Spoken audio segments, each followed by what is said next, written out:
Welcome to our channel. Today we how to enable cashback redemption at Bank of America. Easy tutorial step by step clearly. To enable cashback redemption at Bank of America, begin by opening your web browser. Go to the official Bank of America website.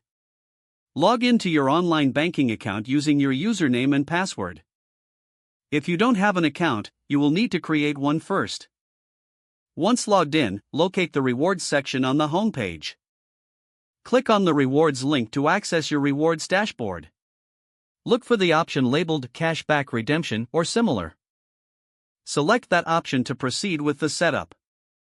You may be prompted to choose your preferred cashback redemption method. This could include a statement credit, direct deposit, or a check. Make your selection and follow any prompts to confirm your choice. Read through any terms and conditions to ensure you understand the process.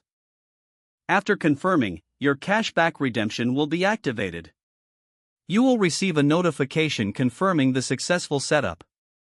You can now start redeeming your cashback easily whenever you wish. To redeem, simply return to the rewards section in the future. Select your cashback amount and choose your preferred method again as needed. That's all it takes to enable cashback redemption at Bank of America.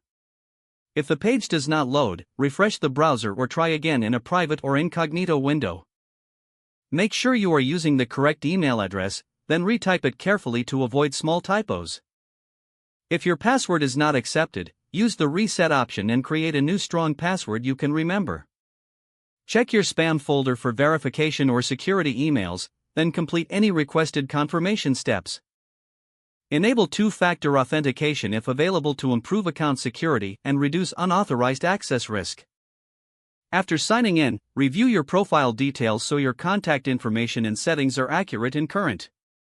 If you see an error message, note it down and try again after restarting your device and internet connection. Log out when you finish, especially on shared devices, to keep your account and payment information secure. If the page does not load, refresh the browser or try again in a private or incognito window. Make sure you are using the correct email address, then retype it carefully to avoid small typos. Don't forget to like this video and subscribe to our channel for more step-by-step tech guides.